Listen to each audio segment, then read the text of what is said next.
Welcome and thank you for joining us today on what in Edmonton turned out to be a really beautiful sunny day. It was very rainy this morning. It's kind of nice. So my name is Julie Marco. I work in intergovernmental relations with Alberta Education. I am a French as a second language teacher on a secondment, finishing up my first year secondment with Alberta Ed. And so I'm kind of bringing my perspective on the whole OLEP file and reporting and all that. And I've kind of seen the other side of it, seen what the reporting process has looked like and bringing in a little bit of my perspective on it as well to try to make it a little bit easier for everybody along the way. So just a quick little agenda here, just review what we're going to cover today. We'll go over just a little introduction about the OLEP reporting process and the forms, and then we'll dive in and take a deeper look at the 2019-20 OLEP Report Form.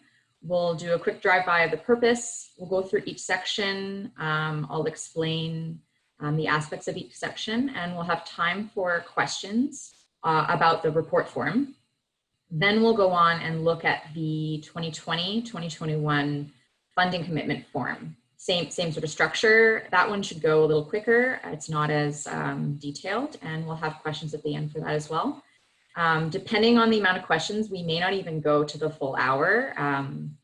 And I will also let you know that this webinar is being recorded and will be posted to the OLEP website in the coming days. And if you want some of the information from the webinar but don't feel like watching it again or listening to my voice a whole second time, we will be posting annotated versions of the sample forms that I'll be showing you today. So the sample forms I'll be going through will be on the website, but they'll be annotated with the information from the webinar today, just so that you can kind of go through, skim through the information as needed. So lots of supports out there for you. As well, questions throughout, and if you think of something later, feel free to shoot us an email if you have any other questions that come up after the presentation.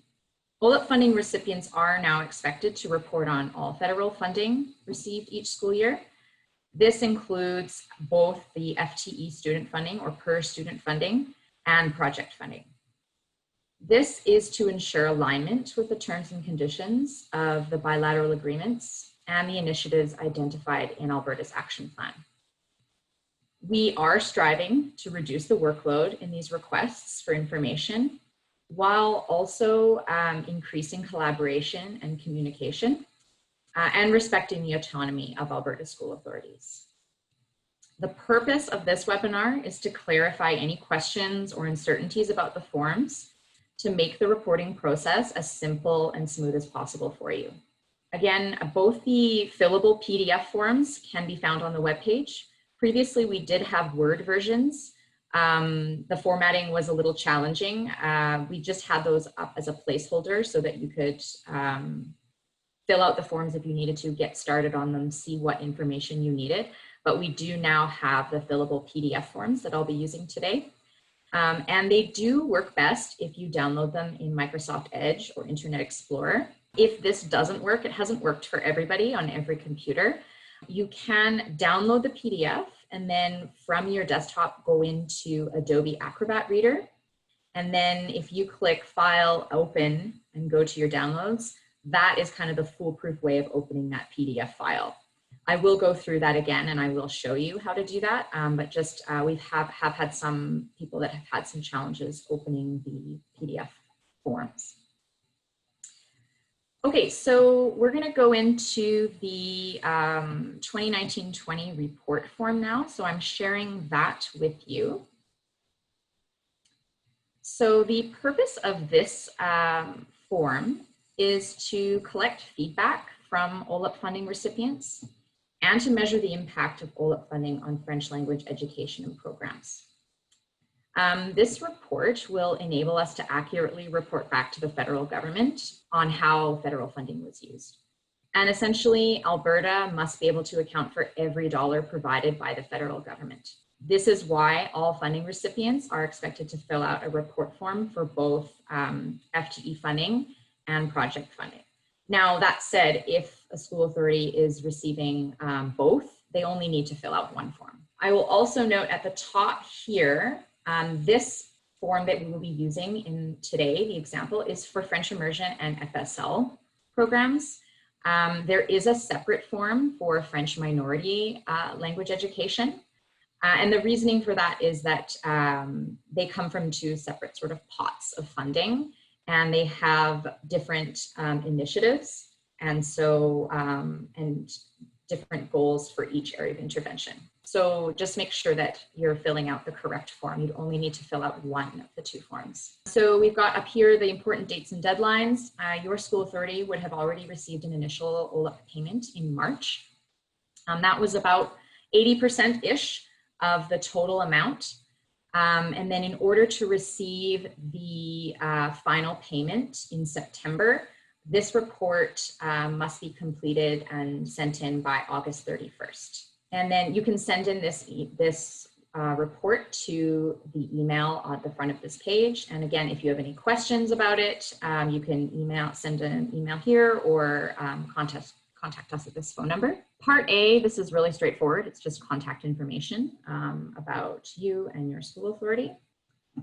And so we'll scroll ahead now to Part B. This essentially is where you tell us how your school authority allocated the OLEP funds. Which areas of intervention did you focus on? What activities did you do? Now, for this funding amount here, you'll need to refer to the 2019-20 allocation amounts for each school authority. This is on the OLEP webpage. We are now on the OLEP webpage. If we scroll down right now under the What's New section, this allocation amounts for each school authority. This is an Excel document that shows how much each school authority received for 2019-20. So here's the Excel spreadsheet. The number that you will put up at the top of that form is the number in the H column, the total for 2019-20. That's the number that the total amount of OLEP funding that you will receive for 19-20. That's the number that will go at the top of your form. So the areas of intervention, these are from the protocol, and you can find the definitions of each of these in the protocol. I will note, if you don't want to go digging through that, when we post this webinar and we post the annotated sample forms, we will have the definition there as well, so you don't have to go digging through if you don't want to. The performance targets and the performance indicators here, these are from Alberta's action plan, part of the 2019-20 Canada-Alberta Bilateral Amending Agreement. And if you are interested in delving into a little nighttime reading, you can find that on our OLEP webpage as well. It makes for a good nighttime, helps you fall asleep really quickly. The actual contribution by your school authority here and the actual OLEP fund contribution generally is matched, because it does need to be matched, but it may not be equal for each area of intervention or for each performance target, as long as, I'll scroll down to the bottom here, as long as at the bottom, this number on the left is equal to or greater than the number on the right. So you might have, matched the federal funding in one area, exceeded it in another, and not quite matched it in another, just as long as at the bottom, the school authority contribution on the left is equal to or greater than the OLEP fund amount on the right. So we'll go back up to the top of this section here. This summary of activities, this is an overview of activities that were funded by both your school authority contribution and the actual OLEP funding contribution. So what activities did your school authority do using both pots of funding combined? And the performance indicator outcome over here, this is the measurement of the result obtained from your activities at the end of the 2019-20 school year. So for example, here we've got the performance indicator is the number of students enrolled in French immersion. Your outcome is the number of students that were enrolled in French immersion in your school district at the end of 2019-20. If you have data to compare from 18-19, by all means, the more data, the more solid numbers we have, the better. So if you want to indicate that the number increased or the number decreased or it stayed the same, if you have the data from 18-19 that you'd like to include as well, that's fantastic. And the last column here, we have the comments. These are not mandatory, but they are encouraged. The more information that you provide us, the more we can provide to the federal government in the report back. But they may include reasoning for why your performance indicator was not met or why it was exceeded, or celebrations worth noting. Any relevant information related to the initiative is welcome, but this is not exhaustive. Just relevant information worth noting about that particular, those activities.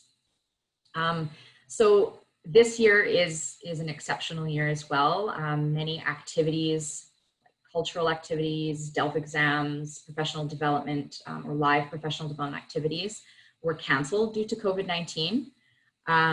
This may be something that you indicate in the comments as well. If you reallocated funds from one area of intervention to another because of these cancellations, you would provide the explanation in the comments section. If leftover funds were not purposefully reallocated to another area of intervention or another initiative, it may be possible to reallocate funding to an initiative where the school authority's contribution exceeds the OLEP contribution. So, for example, because this is essentially, if you're looking for ways to reallocate funds, provision of programs is one where the cost of staffing to maintain or increase the number of French immersion or FSL classes generally far exceeds the amount that you would receive in federal OLEP funding. So that could be a place to reallocate some funding.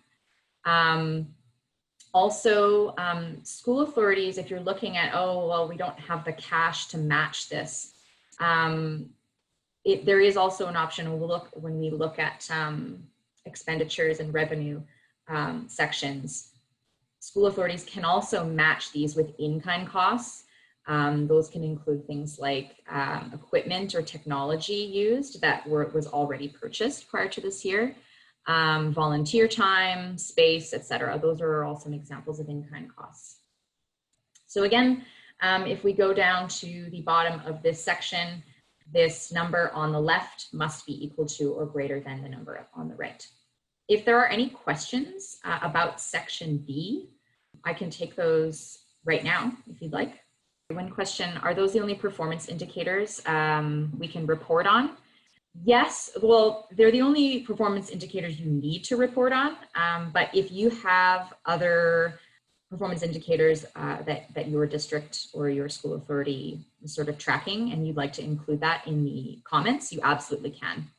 Again, just the more information we have, the better.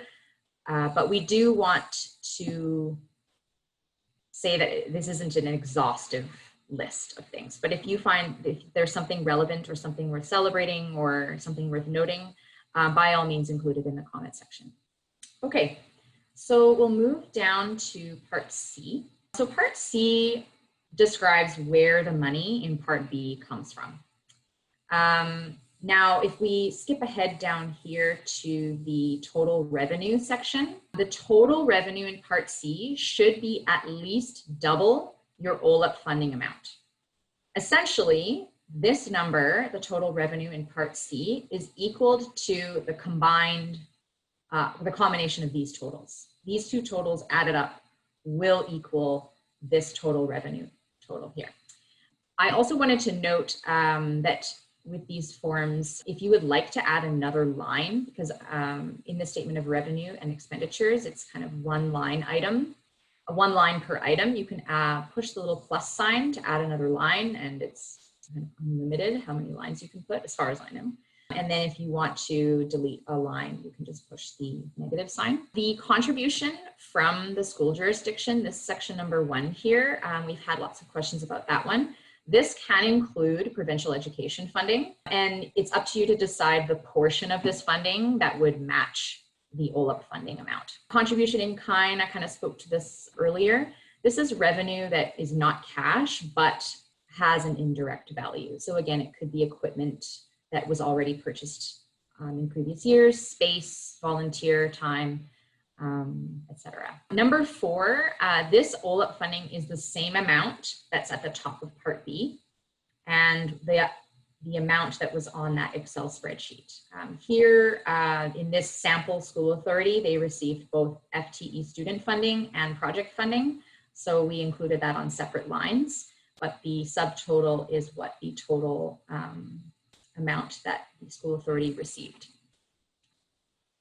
Okay, and then Part D, this is the itemized breakdown of individual expenses from the amounts in Part B. So essentially, this part is about the expenses resulting from the cost of the activities in Part B. Now, while Part B is divided into area of intervention, it's not necessary to divide this up by area of intervention. There's no reference to areas of intervention in Part D, mainly because certain expenses may support multiple areas of intervention. Number 5 is personnel. This can include teacher salaries, educational assistants, administrative support, consultants, contract employees, any sort of personnel that is being paid.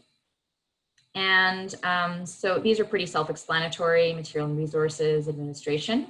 The total expenditures here in Part D are equaled to the total revenue in Part C and to the combined totals in Part B.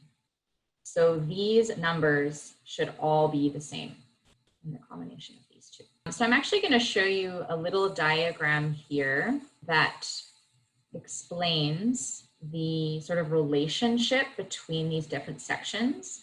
So we've got Part C here. This is the revenue section. And so that's divided into the OLEP funding revenue, so that amount that you receive from the federal government. That could be either the FTE student funding stream or the project stream or both. And then the school jurisdiction's matching contribution. And that could be cash flow or in-kind costs. So that 100% is the same amount as the total in Part B, which is investing in the action plan. And these are all activities initiatives, performance indicators, and results that relate back to each area of intervention. And then that in terms, following relates to Part D, the expenditures and costs. So these are all examples of some of the expenditures or costs that you may have had throughout the year. That's just kind of a nice little diagram that sums it all up and sums up the relationship of each section. Okay, and then that's it. You've got Part E is just a certification that the information in the report is complete and accurate. So that is it for the 2019-20 OLEP report form. Are there any questions about the report form before we move on? I'm seeing a question: will these exemplars be available to us? Yes, so I'll be posting, the webinar recording will be posted, and same with these exemplars, but they will also be annotated. So we've summed up the information from this webinar and annotated the sample form. So yes, they will be available to you. Any other questions about the report form before we move on? So yes, I've got a question. The school authority contribution can exceed the OLEP grant monies? Yes, yes. Just as long as it's at least equaled to the OLEP funding amount, that's fine.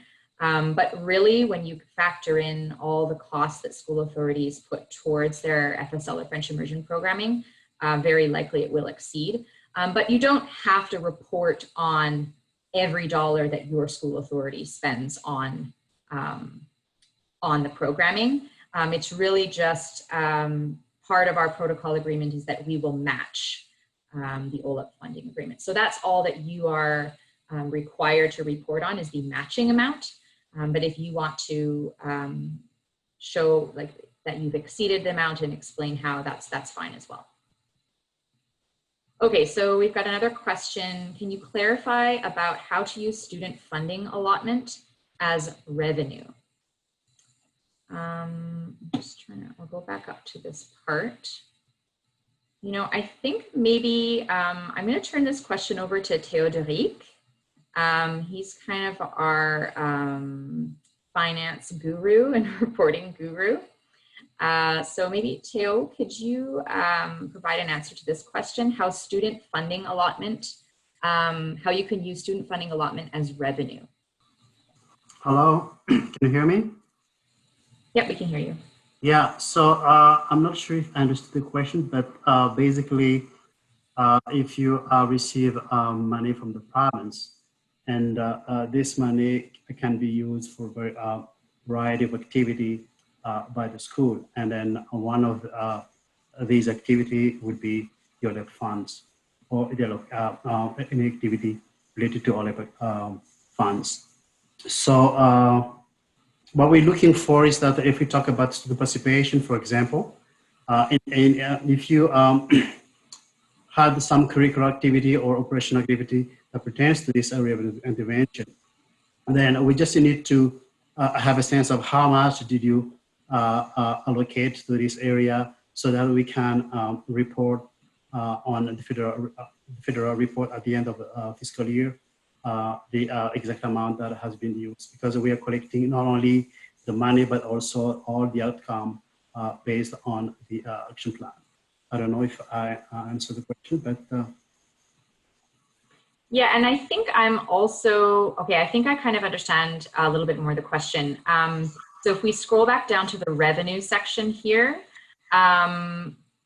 the student FTE funding, that allotment that you got. So if we looked at the spreadsheet here, you know what, I'll share this spreadsheet again. And maybe Jennifer, you can just reply with an answer if I'm getting this right. You're looking at the FTE funding column here, right? And you'd like to know how you report on that as revenue. Is that what you're asking?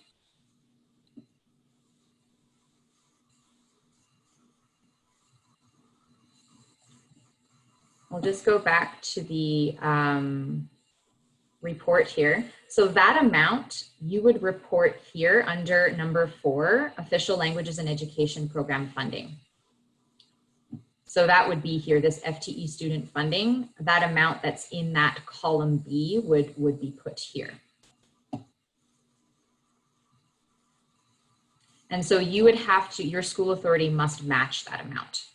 We will have more time for questions if any more come up about the report form, but we're going to move on now to the commitment form for the upcoming school year.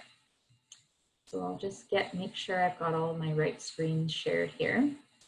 This one looks very similar to the report form, but it does have a slightly different purpose. The purpose of this form is to collect feedback from OLEP funding recipients and to anticipate the impact of OLEP funding on French language education and programs. It also helps us to understand how much funding will go towards each area of intervention. And again, Alberta must be able to account for every dollar provided by the federal government. And like the report form, all recipients are expected to fill out a funding commitment form for FTE student funding and project funding. But again, like the report form, only one form needs to be filled out if you're receiving both. And likewise, please just make sure that you have the correct form. There's one for French immersion and FSL, and then there's another one for Francophone or French minority language. The contents of the table are slightly different because they have different initiatives. Again, this form is also due on August 31st. And in order to receive the initial payment for the upcoming school year in October, this form does need to be submitted by August 31st. And then we will have a similar structure to this year. In order to receive the final payment in September 2021, there will be another report form due by August 31st. And it will have a very similar structure to the one that we just looked at, but it will have the areas of intervention and initiatives from this report or from this form. So again, part A, contact information, very straightforward. Part B is just the commitment to allocate funding to the areas of intervention. And Part C, again, looking very familiar. This is where you tell us which areas of intervention your school authority wants to allocate their funds for the upcoming school year. In the past, this is kind of taking the place of the proposal form, and that in the past was done for school authorities receiving project funding, and they would have to fill out a proposal for the full term of the protocol, which was 4 or 5 years. But school authorities' needs and priorities change from year to year. So completing this short form will allow boards to change how they allocate federal funds each year of the bilateral agreement, if they choose. If it's your desire to maintain funding in a specific area or areas of intervention for the term of the protocol, you can do that as well. This just gives school authorities the flexibility to change if they want to. Please note, though, that the areas of intervention are from the new protocol agreement. And so some of them are different. So student participation is now learner participation. Support for educational staff is now separate from research. Research is a separate area of intervention. And then there is a slight change in the definitions as well, which are in the new protocol, which is on the webpage. If you're not super interested in reading through the protocol agreement to find the definitions, they will also be on the annotated versions of these sample forms on the webpage. One notable difference in the definitions is that in the past, DELF and DELF exams fit under enriched learning environment, whereas now the definition is for enriched learning environment only relates to cultural enrichment. Really, DELF and DELF moving forward really fits more under the provision of programs definition. That's really only the big change in definitions. And again, it's up to the OLEP recipients to choose which area or areas of intervention and initiatives they would like to allocate funding. You can split it up amongst the different areas of intervention. If you want to use all of your funding towards one area of intervention and one initiative, that's up to you. Whatever is going to provide you with the most flexibility and bang for your buck, for lack of a better word, that's up to you. The initiatives here, performance targets and the performance indicator are from Alberta's action plan, the new action plan. So this is part of the 2020-21 to 22-23 Canada-Alberta bilateral agreement. Now this is still in negotiations, but it will be posted to the webpage once it's been ratified. Now, the planned contribution by the school authority here, again, just like in the report, it may not be equal to or greater than the OLEP fund contribution for each initiative. And this one, we actually show you that they are not all necessarily equal or greater than the planned OLEP fund contribution amount. But as long as, when we get to the very bottom, as long as the school authority contribution is equal to or greater than the total OLEP contribution, that's all that we're really looking for. That's what our requirements are in our agreement with the federal government. Now, if we go back up to the top, just so we can see the headers, these summary of planned activities, these should directly or indirectly contribute towards achieving the performance target. Same as in the report. So for example, let's look at another example. If we scroll down to the academic achievement of learners, literacy supports, here we use literacy supports for students do contribute to maintaining or increasing French immersion results in the French language arts provincial exams. So providing any sort of academic supports to students, those will contribute towards their results in those provincial exams. I will also note that whenever possible, quantify planned activities. And this also goes for the report, actually, I forgot to mention that. So for example, if you are planning on offering 25 cultural activities, include the number 25. Or if you plan to create 8 professional resources that demonstrate the integration of technology to support second language learning. If you have those numbers, please include them in the planned activities. Or if we're referring to the report and that's something that you did, include those numbers. Those are really helpful to us also in reporting back to the federal government. To note, the 2020-21 OLEP report form will be a similar structure and requirement to the 2019-20 report form, but will include these new areas of intervention, the initiatives, the performance targets, and indicators from this form. So your report form that will be due next August 2021, will basically be reporting on these exact initiatives, and it will be helpful for you to have this commitment form kind of side by side as you report. It will be a lot easier, I think, the reporting process having this information about what your plan was at the beginning of the school year. And then part D is the certification that everything's complete and accurate. And that's it. That's the commitment form for the upcoming school year.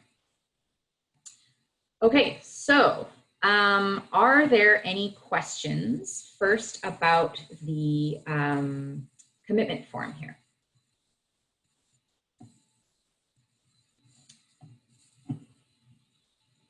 Okay, so I've got some questions. Often areas of intervention overlap. Is it better to group activities and initiatives in one category? Yeah, there is so much overlap. Really, it's up to you. I think that the best course is just sort of say, there's an area of intervention that might be the dominant area of intervention. Choose what would likely be that dominant area and group those activities there. It'll be the easiest for you to report on, and it'll be probably easier on our reporting end as well.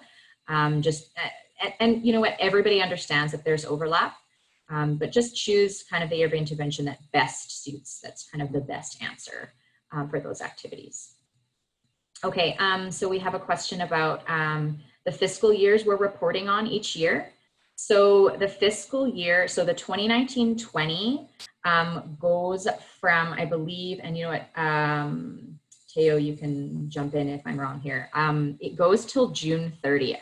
On July 1st, that's the new fiscal year you're reporting on. So any expenditures that were made, that are being made right now, this July, that's for the 2020-21 school year, because June 30th was the cutoff for the 2019-20 school year. You're nodding too, that's correct? I answered that right? Okay. I have another question here. My divisions per pupil allotment for 2020-21 changed. Yes, between when you checked in May and in early June. So that was just a small error that has now been rectified. So the number that is on the website now on that Excel spreadsheet is final, and that will not change. That shouldn't happen again moving forward. The only possible exception, like I know that there are some school authorities that are talking about possibly having leftover funding that they're not able to match. We will be, and we won't know how much that is until after we get all the report forms back in. If there are leftover funds, and once we are able to determine what that is, we will take discussions on how we will distribute those. We'll take those discussions to our OLEP Provincial Advisory Committee. But we do want to let everyone know that we commit to making sure that these funds are in the hands of school authorities. We don't keep any of the federal funds within our department. They all go towards school authorities. And so we meet with our Provincial Advisory Committee to best decide, you know, what's the best way and the most impactful way that we'll be able to use those funds if there are leftover funds available. Well, thank you very much for attending today. Again, this webinar the recording will be posted on our OLEP webpage.